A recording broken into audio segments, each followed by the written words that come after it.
voilà, les sections essentielles sont réalisées maintenant. La première, le plateau, qui appartiendra à cette mèche qui donne particulièrement de caractère à ce visuel pur blond. Une section qui appartiendra à la zone la plus courte de notre coupe. Une seconde qui sera la transition, je dirais, entre cette partie forte longue, cette partie courte, qui fera la transition en douceur sur cette coupe. C'est toute la particularité. Et la partie arrière qui, elle, va être engagée directement sans section. Je vais commencer en premier temps par réaliser ce que l'on appelle une mèche témoin, comme je l'ai fait tout à l'heure sur l'après-coupe. Par contre, toute la difficulté quand on crée une mèche témoin, c'est que nous sommes sur un cheveu mouillé.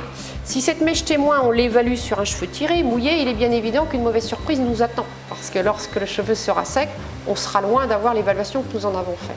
Le conseil alors que je vous donne, c'est de mettre la main dessous pour évaluer un cheveu séché et non pas mouillé. Et lorsque j'ai évalué que cette mèche témoin absorbe le vertex, c'est lui qui garantit un joli volume, à ce moment-là, je coupe.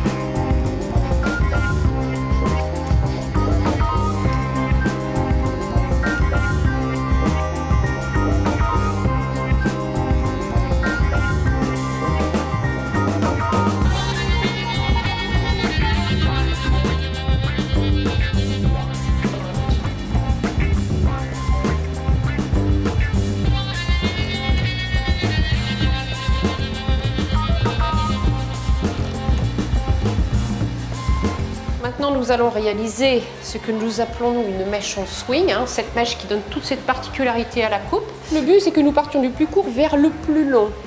De ce fait, il est important que lorsque je coupe, je me situe alors du côté où les cheveux doivent être le plus courts. On voit évidemment que ce cheveu-là sera plus court que celui-là qui fait un grand trajet.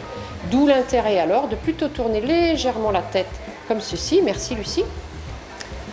De donner de la tension, de la pression et de l'élévation. Ça, c'est ce qui vous garantira d'avoir quelque chose de doux.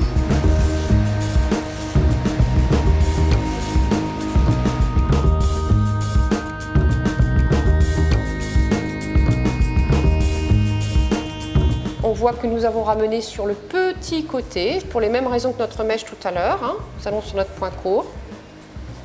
Piquetage éventuel. On profite alors de notre position géométrique pour en faire profiter nos cheveux. Voilà.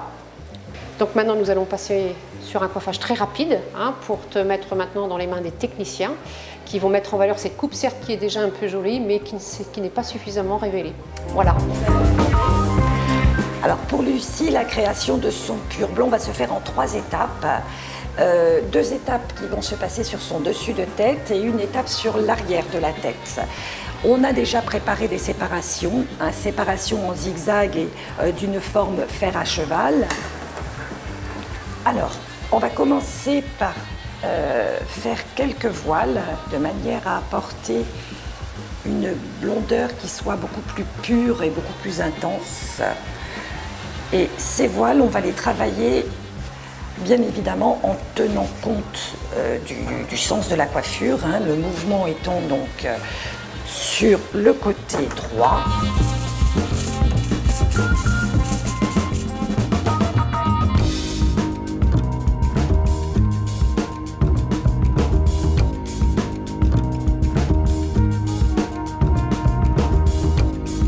Maintenant que nous avons terminé les voiles, nous allons travailler l'éclaircissement donc sur le dessus de tête avec un trait éclaircissant.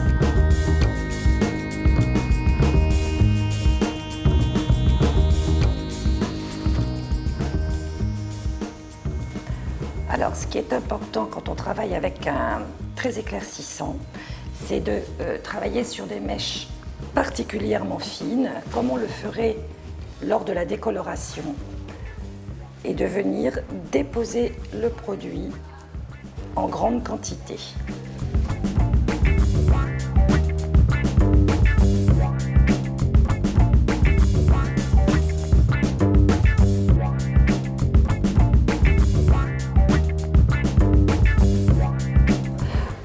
n'a pas été jusqu'aux pointes qui, elles, sont déjà particulièrement éclaircies.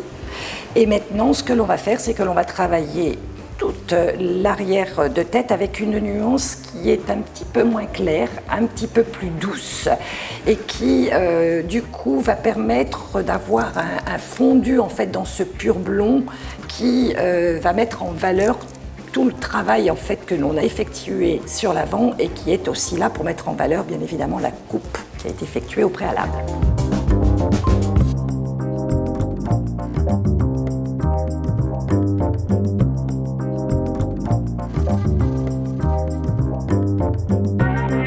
Et voilà, nous avons terminé, donc maintenant je vais te laisser poser 35 minutes avant que l'on se retrouve pour une belle émulsion et le rinçage de ta couleur.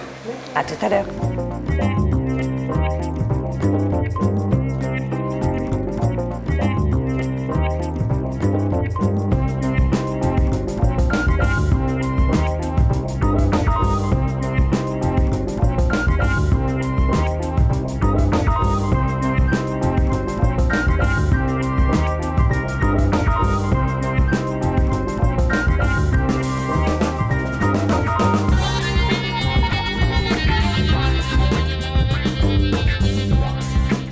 Nous allons passer au produit de styling. Pour ça, je vais t'appliquer un produit qui s'appelle le Faber Shuffle. C'est un produit, tu vois, qui a une très jolie couleur. C'est un produit alors à la maison que tu prendras sur le bout de tes doigts, mais surtout que tu prendras le temps alors de chauffer. En sachant que si tes doigts sont serrés, le produit chauffera mieux que quand ils sont écartés. Et lorsque le produit est bien chaud, que tu sens que tu as quelque chose de bien homogène dans tes mains, à ce moment-là alors, tu vas pouvoir l'appliquer. Voilà, te voilà pure blonde.